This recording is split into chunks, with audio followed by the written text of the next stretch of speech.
ছাত্ৰ ছাত্ৰীসকল বিপি ক্লাছলৈ সকলোকে স্বাগতম জনাই আজিৰ খণ্ডটি আৰম্ভ কৰিছোঁ। আগৰ খণ্ডত আমি উত্তৰ কৰিছিলোঁ 10 নম্বৰ প্ৰশ্নলৈকে।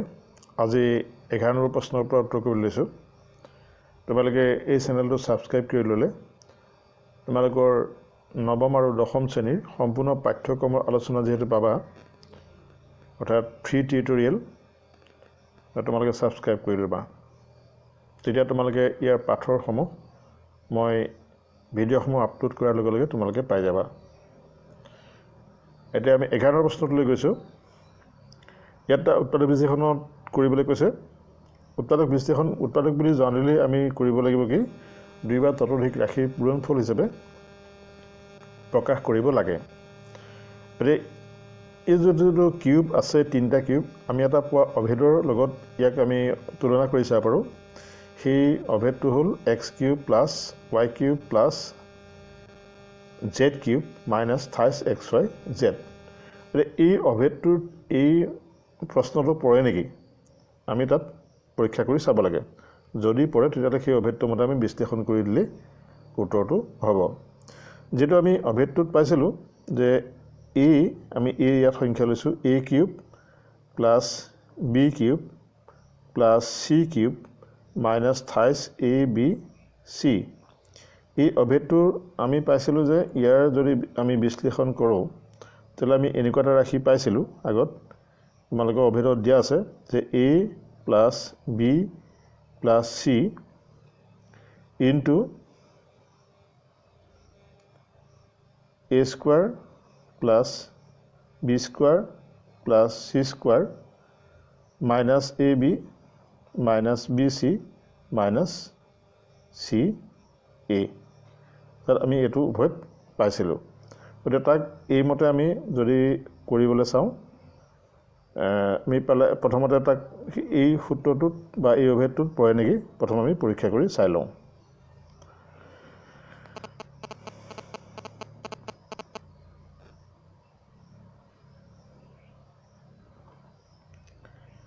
প্ৰশ্নটো প্ৰথম লিখি লৈছোঁ। 27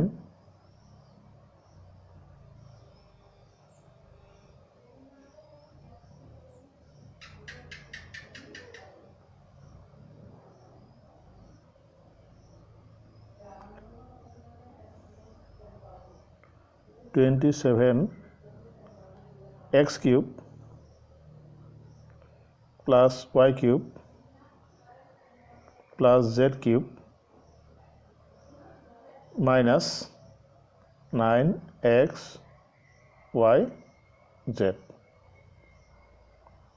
এইটোত আমি প্ৰথমতে যিহেতু কিহক হোল কিউব কৰিলে 27 x³ হ'ব আমি জানিম। 28xক হোল কিউব কৰিলে 27 x³। তেনেকৈ y হোল কিউব কৰিলে y³। তেনেকৈ zক হোল কিউব কৰিলে z³। এতিয়া মাইনাছ 3 হ'ব 3xyz, তাত 28x 3 into 28x into y into z। সেইটো প্ৰথমকেইটা মিলিয়ে গৈছে। শেষৰটো মিলিছেনে নাই আমি যদি চাওঁ, 3 into 3 into 3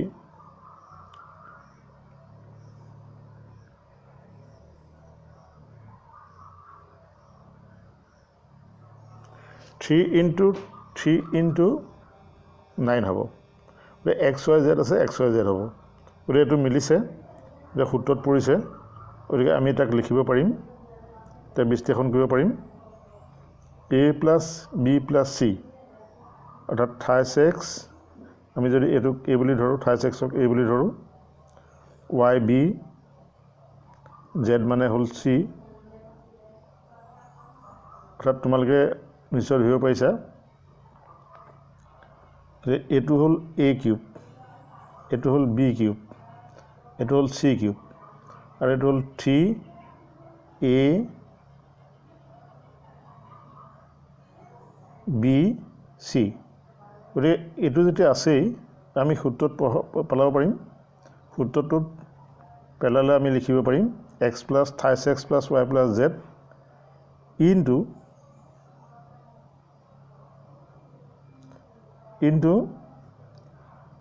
thys x square thys x square plus y square plus z square minus ab, that minus thys x into y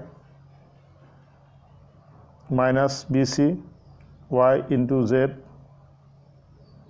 minus z into thys x আমি এনেকৈ লিখিব পাৰিম। ইয়াত বিশ্লেষণ আমি আকৌ পিছত সৰল অকণমান কৰি দিওঁ।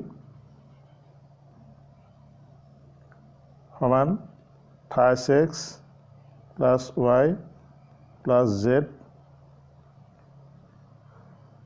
thys x হোল স্কোয়াৰ কৰিলে হ'ব 9x স্কোয়াৰ,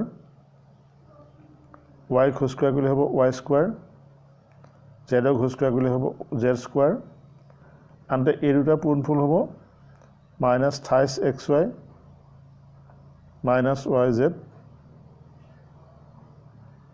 আৰু minus thys x into z মানে thys x z। গতিকে এই দুইটা ৰাশিৰ মাজত যেহেতু পূৰণ চিন ওলালে, গতিকে আমি ইয়াক এনেকৈ বিশ্লেষণ কৰিব পাৰিম। গতিকে আমি এইটোৱে হ'ব তাৰ উত্তৰ। ইয়াৰ পিছতে আমি ইয়াৰ পিছৰ প্ৰশ্নটোলৈ গৈছোঁ। পিছৰ প্ৰশ্নটো তোমালোকক দিয়া আছে যে x cube plus y cube plus z cube minus thys x y z equal half of x plus y plus z into x plus y whole square x minus y whole square y minus z whole square আৰু z minus x whole square. যিহেতু এই প্ৰশ্নটোৰ তোমালোকৰ এই অনুশীলনীটোৰ আৰম্ভণি খণ্ডটোত তোমালোক কৰি থোৱা আছে, অৰ্থাৎ আমি 14 নম্বৰ খণ্ডত পাৰ্ট 14ত এইটো তোমালোকক কৰি থোৱা আছে। অৰ্থাৎ আমি এই অনুশীলনীৰে 14 নম্বৰ খণ্ডটোত তোমালোকক এইটো কৰি দিয়া আছে। গতিকে এইটো তোমালোকে তাৰ পৰা 14 নম্বৰ খণ্ডটো চাই ল'বা, চাই পেলাই তাৰ সেইটো কৰিব পাৰিবা। এতিয়া 13 নম্বৰ প্ৰশ্নৰ প্ৰথমটো দিয়া আছে x plus y plus z equal 0, তেতিয়া দেখুৱাব লাগে যে x cube plus y cube plus z cube equal thys x y z। গতিকে এইটো আমি প্ৰমাণটো কৰি দিছোঁ 13ৰ 1 নম্বৰটো।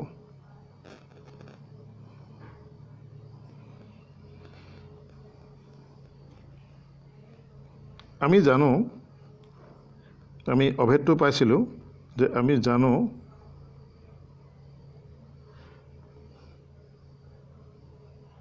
আমি অভেদটো কি বুলি পাইছিলোঁ যে x cube plus y cube plus z cube x cube plus y cube plus z cube minus thys x y z। ইয়াৰ মানটো আমি কিমান অভেদটো মতে পাইছিলোঁ, সেইটো হ'ল x plus y plus z into x square plus y square plus z square minus xy minus yz minus zx। আমি যিহেতু এইটো অভেদটোত পাইছিলোঁ। এতিয়া আমাক প্ৰশ্নটো দিয়া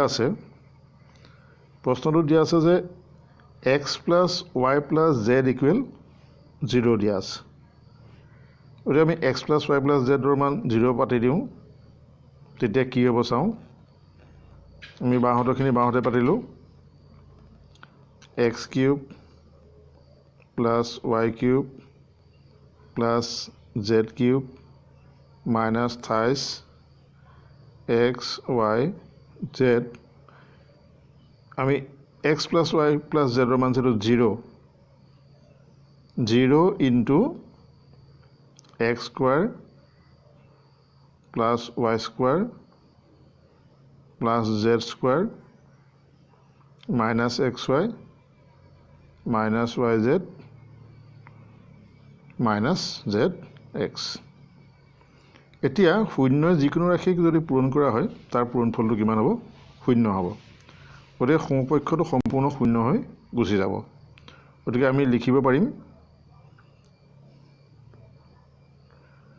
এতেকে x cube plus y cube plus z cube minus 28 xyz is equal আমি লিখিব পাৰিম 0। এটা এই ৰাশিটো যেটা 0 হ'ল যেটা মাইনাছ 28xy ৰাশিটোক তাত এই ৰাশিটোক আমি সমান চিহ্ন যদি সোঁহাতে লৈ যাওঁ তাৰ আগত আছে মাইনাছ চিন কি হ'বগে প্লাছ চিন। এতেকে x cube plus y cube plus z cube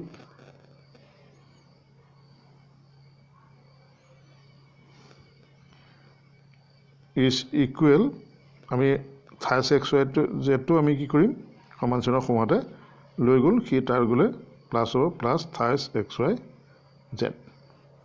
যেটা আমাক এটা প্ৰমাণ কৰিব দিছিলে প্ৰশ্নটোত যে প্ৰমাণ কৰিব লাগে x cube plus y cube plus z cube equal 28xy Z. আমি এইটো এনেদৰে প্ৰমাণ কৰিব পাৰিম।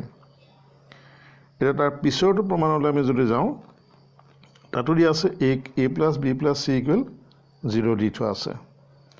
তেতিয়া দেখুৱাব লাগে যে a square into b plus c plus b square into c plus a plus c square into a plus b plus 28abc is equal 0। এতিয়া আমি সেই প্ৰমাণটো কৰিবলৈ চাওঁ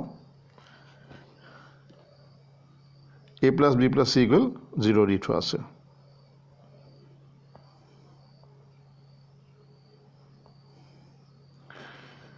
দিয়া আছে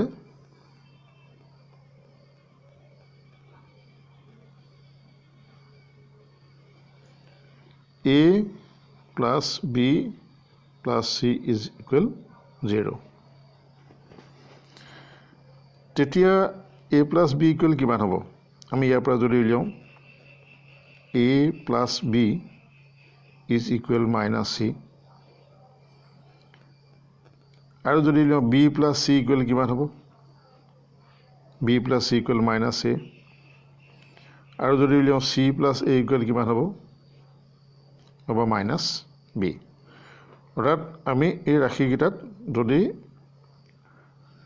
ৰাশিকেইটাক যদি আমি লৰচৰ কৰোঁ বাঁহাতৰ পৰা সোঁহাতলৈ বা সোঁহাতৰ পৰা বাঁহাতলৈ যদি নিওঁ ইয়াত a প্লাছ b টো ৰাখিলোঁ চিটো সমান চিহ্ন সোঁহাতে লৈ গ'লোঁ মাইনাছ হ'ল। ইয়াত b প্লাছ চিটো ৰাখিলোঁ এটো সমান চিহ্ন সোঁহাতে লৈ গ'লোঁ মাইনাছ a হ'ল। ইয়াত c প্লাছ এটো ৰাখিলোঁ সমান চিহ্ন সোঁহাতে লৈ গ'লোঁ মাইনাছ b হ'ল। এতিয়া আমাক যিটো প্ৰমাণ কৰিব লাগে দেখুৱাব লাগে দেখুৱাই আমি বাওঁপক্ষটো হাতত লৈছোঁ যে বাওঁপক্ষ লৈ আমি সোঁপক্ষ প্ৰমাণ কৰিব পাৰোঁ নেকি। বাওঁপক্ষটো দি থোৱা আছে লেফ্ট হেণ্ড ছাইড লৈছোঁ লেফ্ট হেণ্ড ছাইড যে a square into b plus c plus b square into c plus a plus c square into a plus b plus 28abc আছে।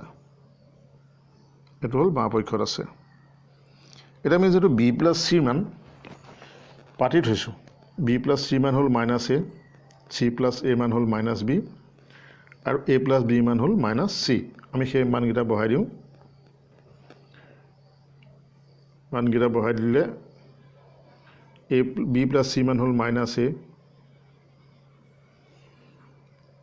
আৰু c প্লাছ a মান হ'ল minus b আৰু তেনেকৈ c a plus b মান হ'ল minus c আৰু সিফালে আছে প্লাছ 28abc। এতিয়া আমি সৰল কৰি চাওঁ এইখিনিত a square into a minus a এতিয়া তাত হ'ব যেহেতু মাইনাছ আছে মাইনাছ হ'বই a কিউব হ'ব a স্কোয়াৰ ইনটু a মানে মাইনাছ a কিউব আৰু b square into minus b গতিকে ইয়াতো মাইনাছ চিন আহিব গতিকে ইয়াতো মাইনাছ চিন আহিব আৰু সি হ'ব b কিউব তেনেকৈ শেষৰটোত মাইনাছ c কিউব আৰু থাকিব প্লাছ থাইছ a b c এতিয়া তিনিওটাত আমি এটা কমন লওঁ যে কি কমন আহিব মাইনাছটো আমি কমন ল'ব পাৰিম গতিকে আমি মাইনাছটো কমন ল'লোঁ তেতিয়া a কিউব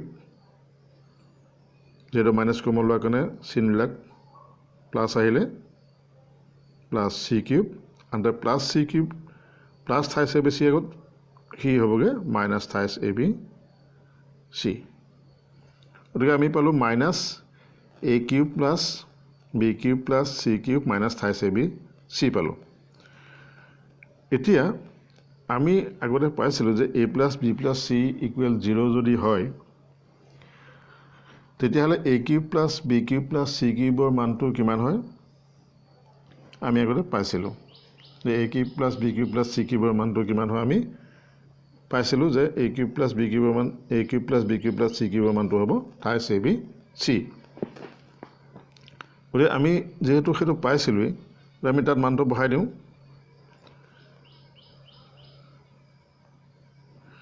এতিয়া আমি লিখিব পাৰিম minus a cube plus b cube plus c cube মানটো হ'ব থাইছ a b c আৰু তাৰপিছত যিহেতু আমাৰ প্ৰশ্নটোত আছে যে মাইনাছ থাইছ a b c গতিকে আমি এইটো মাইনাছ থাইছ a b c পিছতো আমি মাইনাছ থাইছ a b c পাতিলোঁ থাইছ a b c গতিকে আমি দেখিলোঁ plus থাইছ a b c minus থাইছ a b c বিয়োগ হৈ 0 হ'ব গতিকে তাৰ মানটো হ'ব 0 গতিকে সেইটো আমাক ৰাইট হেণ্ড ছাইডত মন কৰিব লাগে গতিকে আমি প্ৰমাণ কৰা হ'ল right hand side so'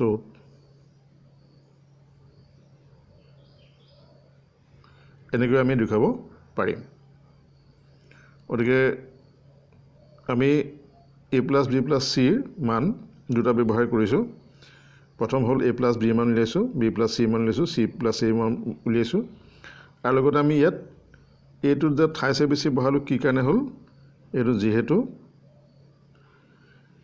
a plus b plus c equal 0 আছে সেইবাবে আমি ইয়াত a cube plus b cube plus c কিউবৰ মান থাইছ a b c পাতিব পাৰিলোঁ যিহেতু ইয়াৰ আগৰ অংকটোত আমি সেইটো কৰি গৈছোঁ গতিকে সেইটো আমি সেই তাৰ ফলটো ইয়াত পাতি দিছোঁ